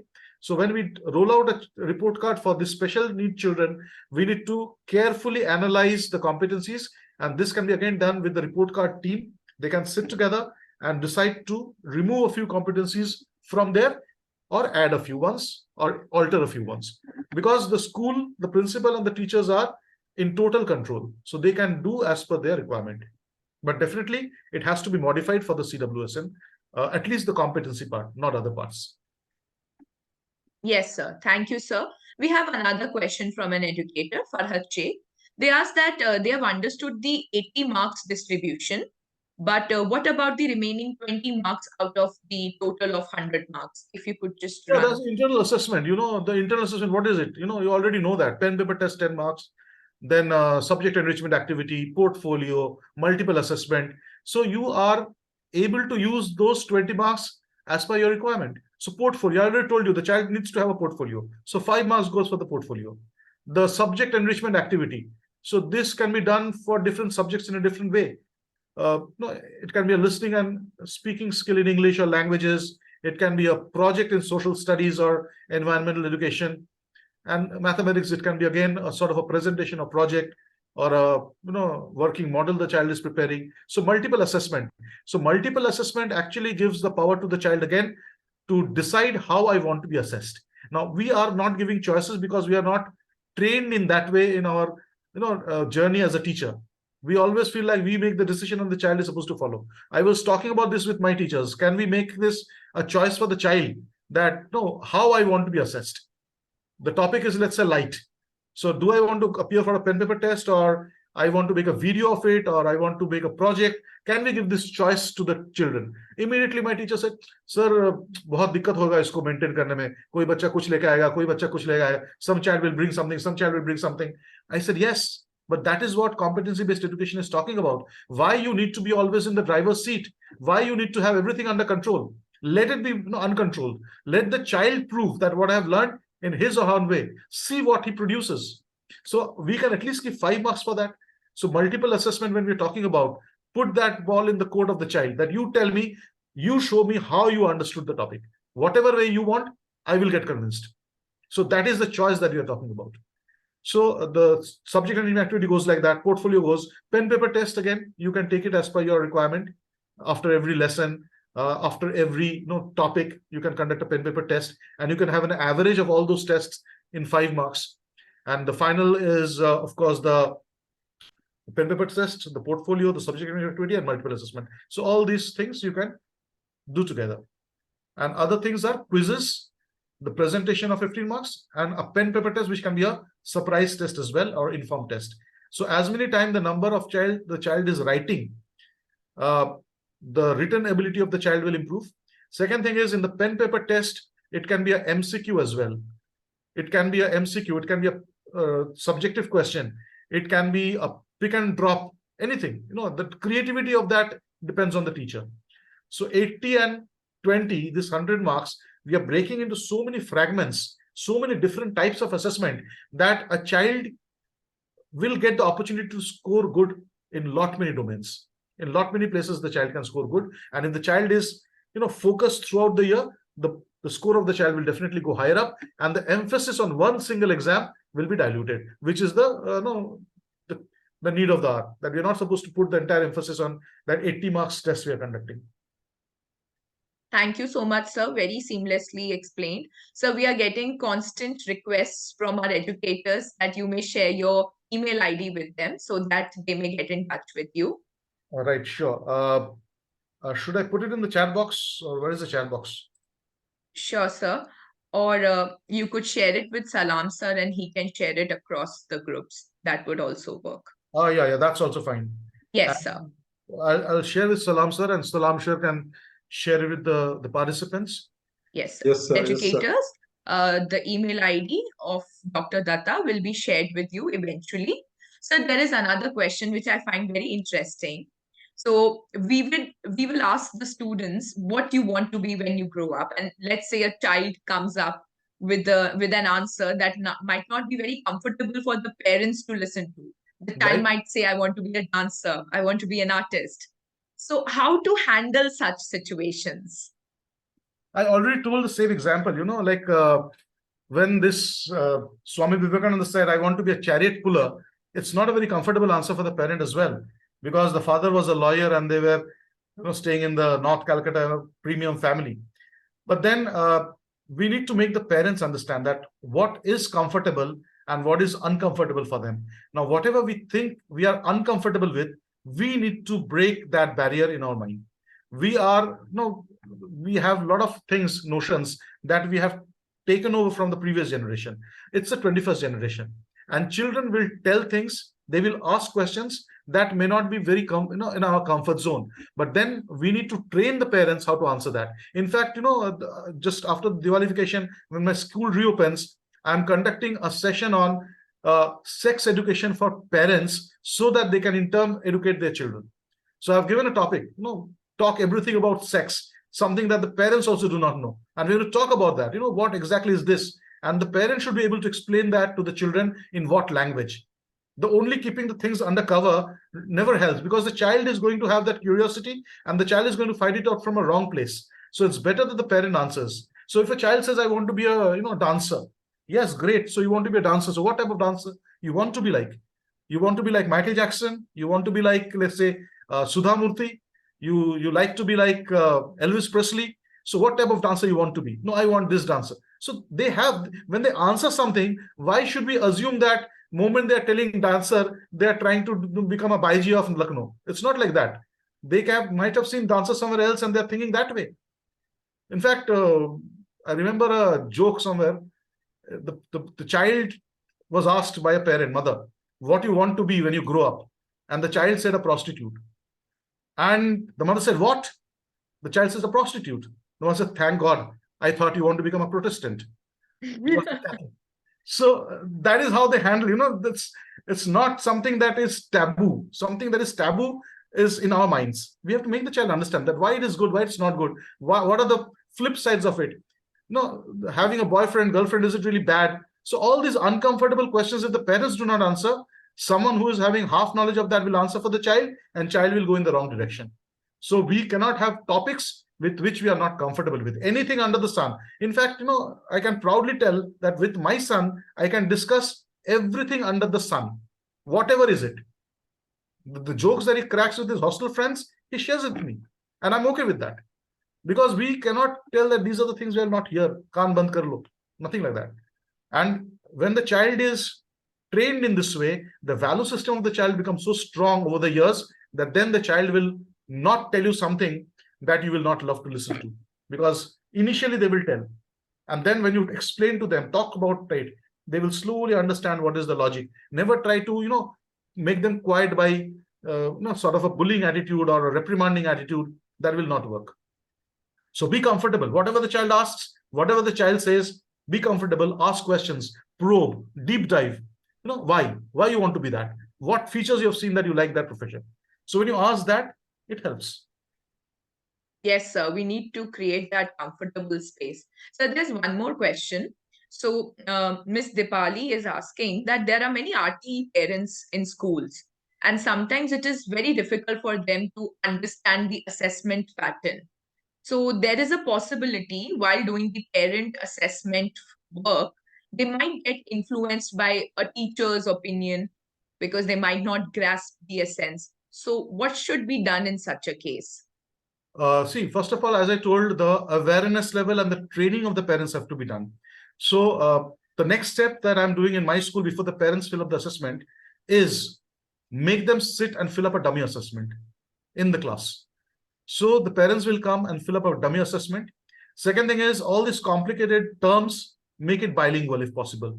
Whatever is the local language, if you can make it bilingual, or the parents page, if you feel you can make it the same language that you speak in the outside world. It can be Malayalam, it can be Marathi, it can be Hindi, whatever you're comfortable with. By bilingual is my suggestion, because some parents are comfortable reading English, and the ones who are not comfortable with English can read the Hindi or Marathi or Malayalam version of it and can fill up. And I think the questions that we have asked, it's a tick mark the child parent is supposed to put. And the question is very, very objective. That are you happy with the friends? Are you happy with the screen time? Are you happy with the study time? What are the good qualities that you see in the child?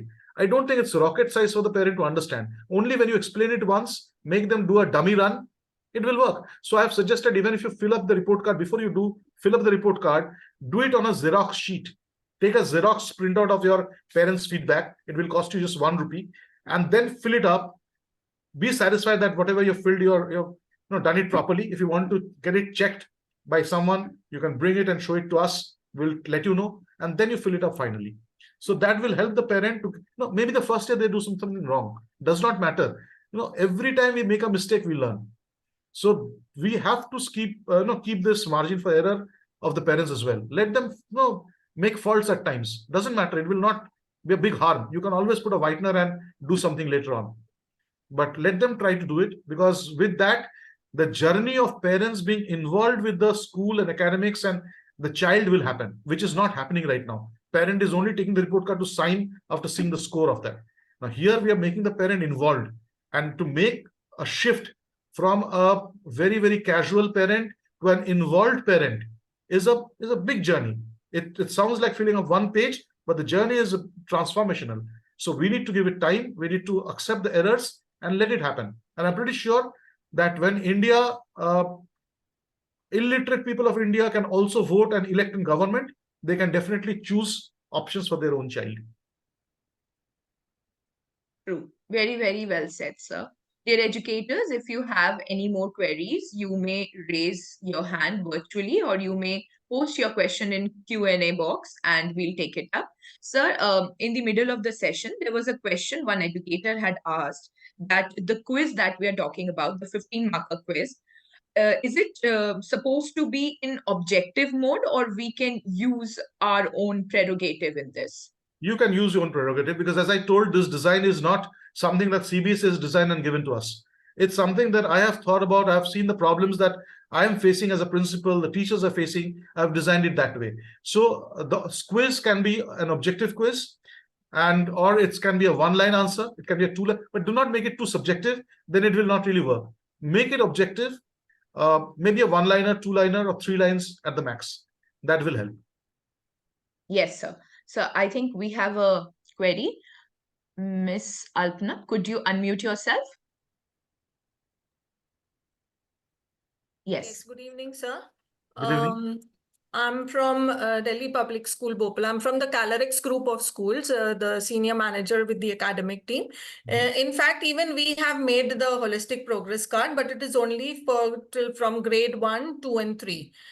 So like this was indeed a very good session wherein I could understand how to make the holistic progress card for grade 4, from 4th to 9th as well. But I wanted to ask, like, because we are conducting the modular exams, that is the pen and paper test. So can we mention that as well in the holistic progress card? You're talking about the pen and paper test and the scores for it, or what are you talking about? So actually it is like a 20 marker test, which is taken every week. Like you showed us 80 marks, which had integrated made, Right. that is the quiz and everything. Mhm. But we had a 20 marker pen and paper test. That is how, because I was not aware about, like, you can have these multiple assessments in the manner of quiz and seminars or internships, which now I've understood that would be great for classes 8 onwards, because we do send our children for internships and seminars and MUNs and all. So that we can integrate from next year, I suppose, because this year we've already made it in the form of a modular exam, which was given by CBSE in the NCF as in the NEP document as well. So we included that modular exam instead of Friday test that we were having. So we had 4 cycles, and we have taken the average of, like, from 4 MEs, best of 2, like, so for term 1, best of 1, and then term. Maintain that, ma'am. In fact, I showed a page where I have maintained the report card format that we used for previous years. I have Correct. the scores over there, right? Subject Yes. and scores. So in whatever way you used to present your report card earlier, keep a page like that, because that will, in a way satisfy the parents that yes, the score is there. As I Correct. told you, cannot radically do something. A big change cannot brought in all of a sudden. It will have reactions. And when other schools are not doing it, your school is only doing it, the reaction will be even more. So it's always advisable that you keep that one page same, keep telling the parents it's going to be withdrawn. See what CBSE does every time, no? They do the same thing, that 40 is the strength of the class. All of a sudden they said 45 is not Yeah. acceptable.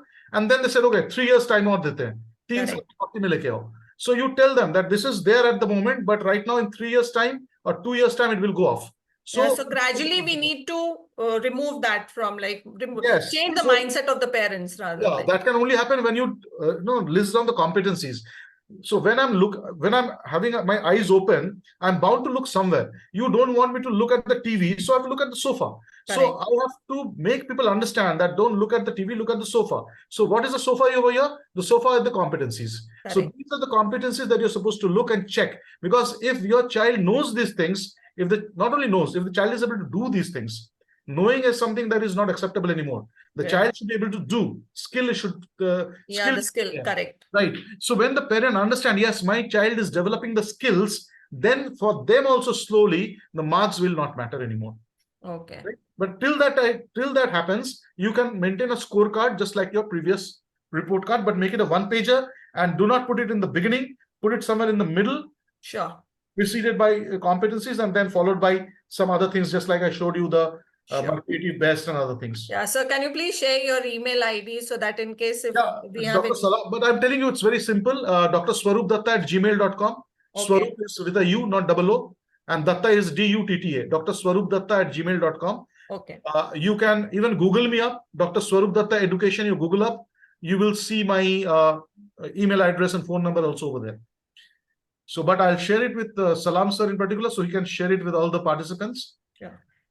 Thank you so much, sir, for a very interactive and very wonderful session, like, which we were really looking forward for. Thank you so much. Thank you. So I just wanted to have a few opinions about how they felt about this report card. Does it make sense? Because everyone feels that whatever he has done is good. So that's my look at it. But I wanted to feel and understand from the view of all these participants today that what they think and feel about it. So if 1 or 2 people can quickly pitch in and tell their opinion, it will be really helpful for me. Yes, dear participants, you can raise your hands virtually, or you can leave your feedback in the Q&A chat box, and I will definitely take it up. And sir, I think personally, it was very enlightening. And also the number of queries we have, we know that the educators are really looking forward to implement something so revolutionary. So it speaks for itself, sir. So there is one more question. An educator, Saraswati Menon, had asked, how can we assess the remedial and where can we place the 15 marker quizzes that you had explained? Should we put them as a part of internal assessment or should we take them as pen and paper test? No, as I showed earlier, 80 marks paper and 20 marks internal assessment. That is the original format. 80-20, right? That's what we normally do. 20 marks internal assessment and 80 marks is the pen paper test. Now, what I've done is I have broken down that or divided that 80 marks paper into multiple things. So the 80 is now brought down into a weightage of 40. So each term you're going to conduct 80 marks paper, but bring it down to 40, divided by 2. Now, remaining 40 marks comes from where? 15 marks comes from quiz. 15 marks comes from, the seminar and internships and, everyday speech, 1 minute speech or whatever the teacher is conducting in the class. And 10 marks comes from pen paper test the teacher can conduct after a particular unit or a particular topic. So 40, 15, 15, 10 makes it 80. And remaining 20 is the pen paper test, the portfolio, the subject enrichment activity, and the multiple assessment. So these many types of different assessments we are doing, and that will give the child a lot of options. The child is assessed multiple number of times, and that gives the flexibility to the assessment system. And it can be very safely told that with this method of assessment, we can go into assessment as learning instead of assessment of learning. And of course, we need assessment for learning and assessment as learning. So this can happen with this. Assessment for learning can happen with the quizzes, the pen paper test of 10 marks, because the child and the teacher will understand where we are right now. And then finally, the assessment of learning of 80 marks, that's also reduced to 40. That will really reduce the emphasis on assessment of learning and bring up the assessment for and assessment as learning higher up. Yes, sir. Yes, sir. Thank you so much, sir. Let me put this across. Our esteemed educators are thanking you for this excellent session. And I think brilliant seems to be the unanimous call here. And if you can access the chat box, you can see that we have plethora of replies thanking you for this great, fruitful session. Salam, sir. Should I continue with vote of thanks? At the same time, there are some remarks about the Holistics progress card that Dr. Datta has shown. You can just read out a few. Very creative, constructive feedback is given by some. Yes, sir. Sir, so we have Mr. Rohit saying that it is important to assess students where students' overall development is important. So a 360-degree report card, and it's a core of assessment. And sir has elaborated precisely. And then they say that report cards shown here are very helpful. Then we have Ms. Pooja saying that it was an insightful session with a lot of learning. And the report card looks very extensive and truly holistic. And we also have our educators thanking you for your efforts. And everybody has been asking if you could share the sample, which I'm sure you definitely would when they would reach out to you through the email. So yes. And I want this, the educators who are attending the session, when Dr. Salam will be sharing the YouTube link with you, and I would recommend please share it with as many schools that you can. I'm open to give this format to anyone without any cost. And the only thing is, as I said, mention that where you've taken from as a copyright act, but as many people can use it, the better. Because we are all educators, we are trying to transform the entire country. And it cannot happen by just putting things in my school. I want that to happen in every school. And I'm pretty sure when we do it together, a lot of positive feedback, constructive feedback, things which are not working will come up, and we can redesign the report card again in a better way next year. So every time we design something new, it will be something more futuristic. So this is just a starting point.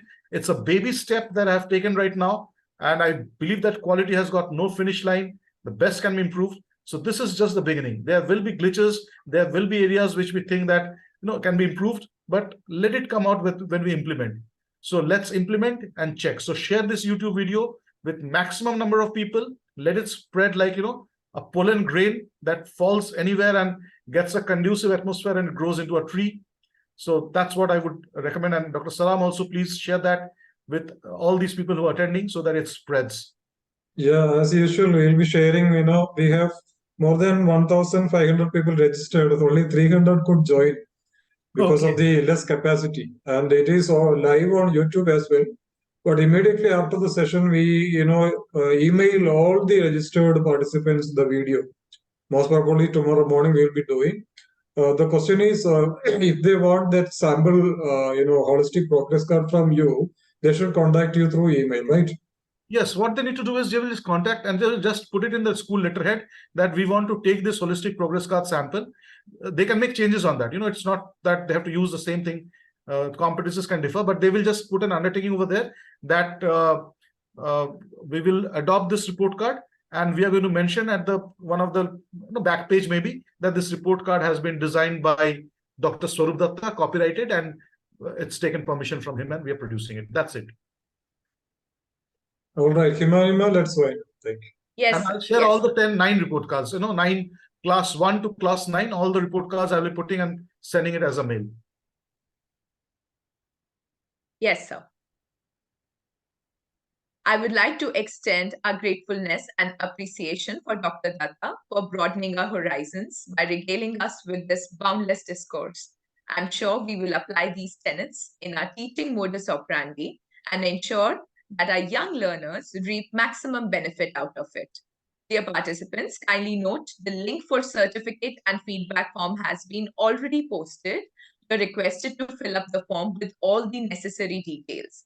I, Himani Bakshi, along with the CBSE Bharat Sahodaya Complex, would like to thank Dr. Datta once again for his gracious presence and enriching experience and all his altruistic efforts.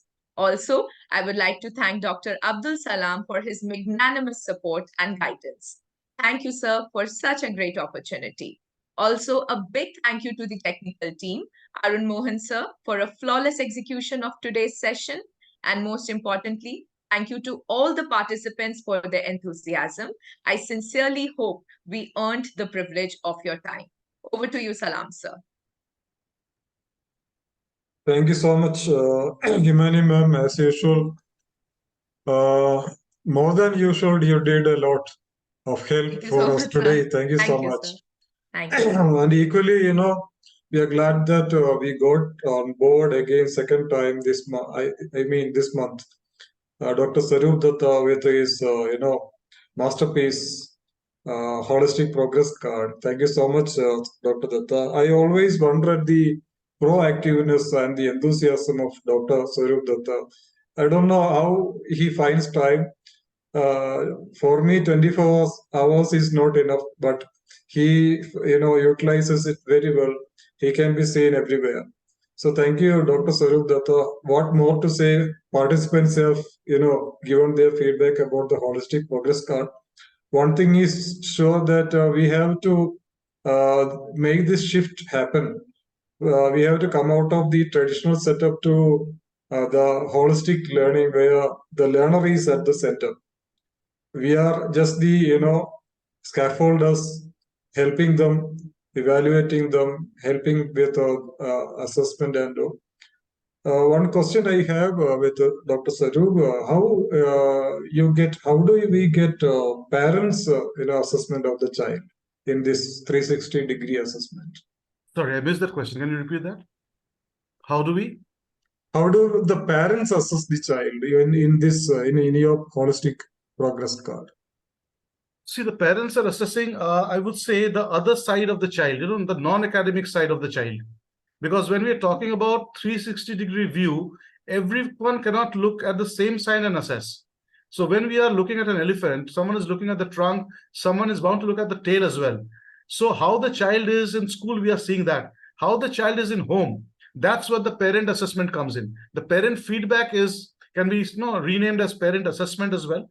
So I was contemplating what to do. So I'll just take that call to make it a parent assessment instead of parent feedback, where the parent is putting their opinion. They're talking about the study time, the screen time, the friends, the other, is the child having emotions, positive emotions, how the child behaves with his sister. So that is an entire dimension of the child that we are not aware of. And the parents are looking at the child and appreciating the child from their perspective. So that is also an assessment of the child. The moment we say assessment, it need not be an academic assessment. 360-degree assessment has to be a holistic assessment, something that is going beyond the scores and the marks. That is what the parents' feedback form is all about. It's not about academic assessment, because parents are not supposed to do academic assessment of the child. The parents are supposed to assess something that they see and they are related to it. So that's the reason we have not put anything apart from the study time and screen time in the parents' feedback column. Thank you. Thank you. I asked this question on behalf of the participants. Well, that answered very well. But I do have, a different, holistic progress card followed in my school, where we have a kind of book that comprises of the competencies and the concept. Each page has the concept. For example, maths a unit they have covered, all the concept is there, and it is asking for the parents to tick whether this sum was the child was able to do the sum with the parents' help or himself. So that kind of questions we have. So it is very comprehensive. Of course, yours is a different one that also is self-explanatory. As you have rightly said, it is up to the school or the heads or leaders, teachers. They can contribute to making a wonderful holistic progress card following today's guidance. Thank you so much, Mr. Dr. Datta. We would like to see you again with another very very interesting topic, so that we have conducted 190. This is the 191st session. Lots and lots of educators have benefited or benefiting. We want your service, with us as long as we can. So thank you so much, Dr. Datta, Himani ma'am, Arun sir, and all the educators, all principal, vice principal, those who have joined. So you can, we will post this video on YouTube, and you can take it as a reference if you have missed certain parts because of technical glitches, this and that. Thank you so much, everybody. Have a good night. Thank you. Thank you so much, Thank sir. you. Thank you, Dr. Datta. Thank you so much. Thank Good you so night. much. Thank you. Bye-bye. Bye, sir. Good night. Good night. Good night.